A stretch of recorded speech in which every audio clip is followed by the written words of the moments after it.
Drop it.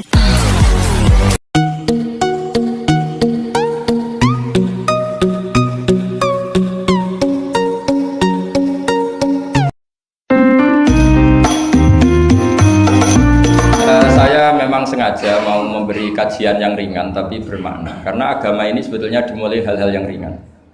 Nggak ada ceritanya filosofi agama itu berat, karena jubilatil ukul ala qabulil haqqi. Semua ulama berpendapat akal itu dipaksa untuk menerima kebenaran.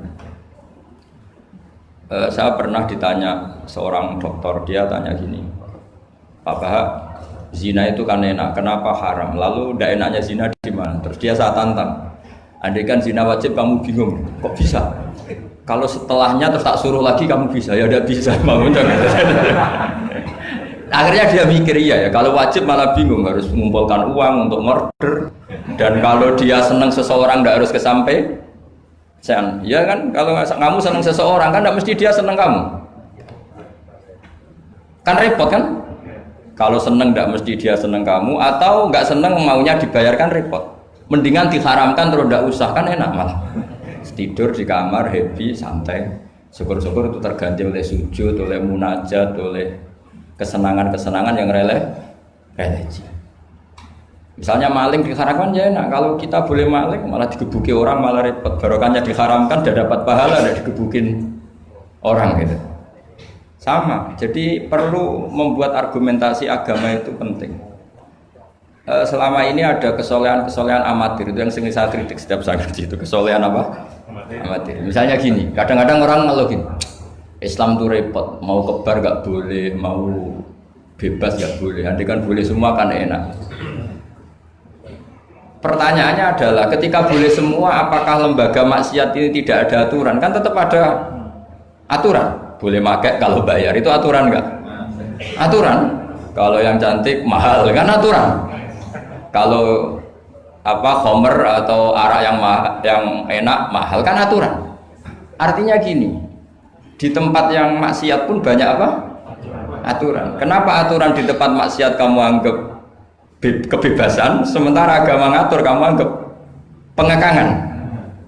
Ini namanya soleh amatir apa? Soleh amatir itu yang latihan soleh. Tapi kalau solehnya sudah lama, kayak saya ini masuk soleh sudah lama, tidak tahu saya. Dari Gus Bak Syukur yang nggak seneng namanya akan komentari ujub, ya sudahlah itu biasa manusia seperti itu. Seperti sama merengut, yang senang akan bilang pemikir serius, yang nggak seneng mau kok merengut orang ita itu ya gitu, yang seneng bilang wah itu sibuk ngalor ngidul gitu. Yang nggak seneng kan bilang wah ita itu gitu. Jadi itu kan nggak usah dipikir lah, komentar orang itu nggak usah dipikir. Jadi ini penting saya utarakan. Sehingga saya berpikir, terutama untuk zaman akhir, saya ulang lagi, terutama untuk zaman akhir, saya buktikan sekian ayat. Sebenarnya saya hafal Quran, tapi ini tak bawa Qurannya supaya nanti kamu bisa nyari ayatnya. Syukur-syukur kamu bisa nyanyi saya hafal Quran, bagus ini. Kalau enggak ya kacau ya. Sekarang banyak orang bantah apa orang hafal Quran, dia sendiri nggak hafal. Saya sering di Jogja, saya mau tanya tafsir sama jenengan, karena tafsir Kemenak itu ada kesalahan sekian 2000 itu, tak tanya, kamu hafal Quran enggak? Aduh repot ini kata saya. Ini kayak Tyson tinju sama Elias Pikal gitu. Kalau kelasnya nggak sama mati misalnya.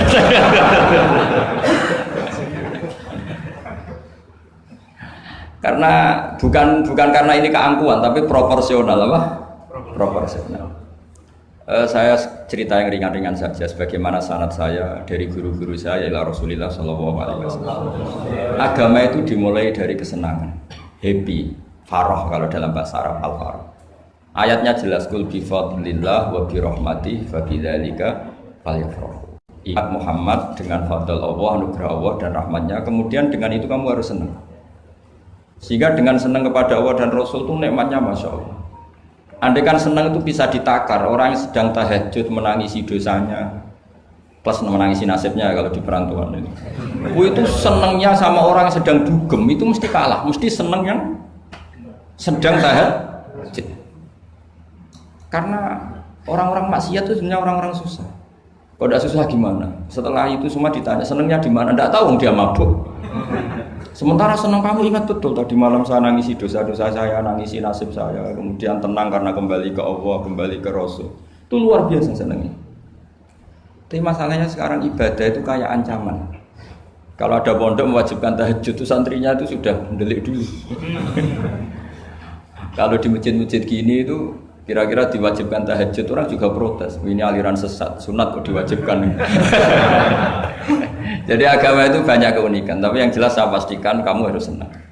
Kata Rasulullah SAW tadi, salasun mangkun nafihi wajata halawatal iman. Tiga hal ini, kalau tiga hal ini ada pada kamu, ada pada kita, pasti kita ini menemukan halawatal iman, manisnya iman. Yaitu satu, ayyakuna Allahu wa rasuluhu ahabba ilaihi mimma siwahuma. Bahwa Allah dan Rasul itu lebih Anda cintai ketimbang yang lain. Mencintai Allah itu nikmatnya Masya Allah. Caranya gimana supaya kita istiqomah ibadah? Anggap hidup kami itu sehari. Saya ini di Jawa, celok besar, tapi punya uang 200.000 itu ngira banyak sekali. Bukan banyak, banyak sekali. Karena saya ngitung hidup itu per hari. Karena aturannya orang soleh, sama tak ijazahi, pasti kamu gak mau. Karena kamu pecinta won. Pasti tidak mau. Syarat sahnya orang soleh itu harus nganggap hidup itu hanya sehari. Hanya apa? Wa'mal li akhiratika ka'annaka tamutu ghadan. Beramallah untuk akhiratmu seakan-akan besok mati. Coba kamu yang di perantauan, bayangkan maksiat sampai 60 tahun ke depan kan berat. Sampai seminggu saja kira-kira berat kan? Tapi kalau bayangkan saya tidak akan maksiat semalam ini karena besok saya mati, sukses. Besok berpikir gitu lagi, saya tidak akan maksiat kan hanya sehari. Ternyata besok hidup lagi. Berpikir gitu lagi, tahu-tahu mati betulan setelah 60 tahun. Jadi itu apa ya, satu konsep dari Rasulullah supaya orang itu meninggalkan maksiat itu ringan karena bayangannya hidup banyak. Coba yang ahli maksiat itu diberitahu besok kamu mati, kira-kira malamnya maksiat enggak? Kamu maksiat itu karena bayangkan hidup masih lama. Makanya kata Quran, wahai orang-orang yang beriman, alam ya'ni lil ladzina amanu an takhsha qulubuhum li dzikrillah wa ma nazala minal haq. Orang-orang iman itu sudah saatnya khusyuk. Kamu jangan seperti orang-orang dulu.